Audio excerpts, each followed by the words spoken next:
Salam hər kəsə. Bugünkü sualımız toplu oksigenin deməli test tapşırığından aid olan 66-cı test tapşırığını izah eləyək. Baxın, burada deyir ki, metan və propan götürmüşük. Həmin o metanla propanın ikisi bir yerdə qramı A moldu. Molu A moldu.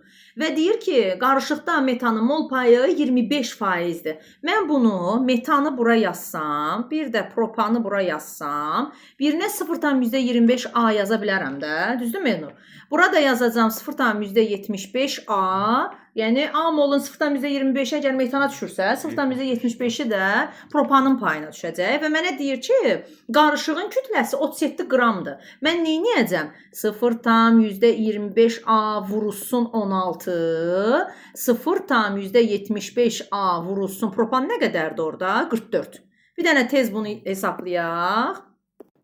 Aha, deməli 0,25 16-ya vurdıq 4A, 0,75-i də 44-ə vurdıq. Bu da eləyəcək 33A. İndi deyir ki, 4A üstə gəlinsin 33A bərabərdir 37.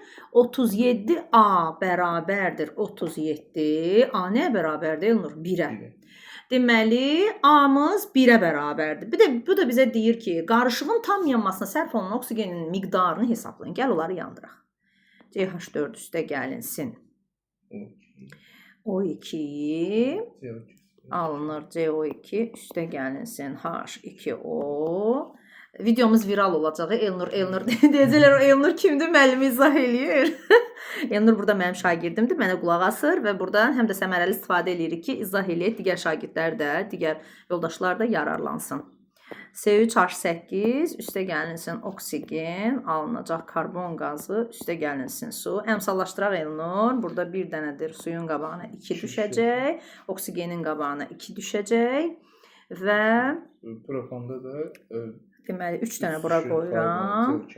8 4-ü də bura qoyuram. 6 bu, 4 bu, 10, 5 də düşür oksigenin qarşısına. İndi əgər A-m 1-dirsə, gəl baxaq görək 0,25-ə x-dırsa, 1-ə də 2-dir. Bu olacaq 0,5 O2. Aşağıdakını da yazaq.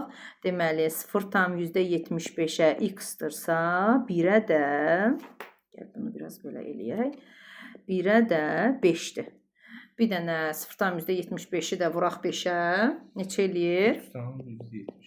3,75 edəcək. İndi məndən nəyi soruşur? Mol miqdarını soruşur.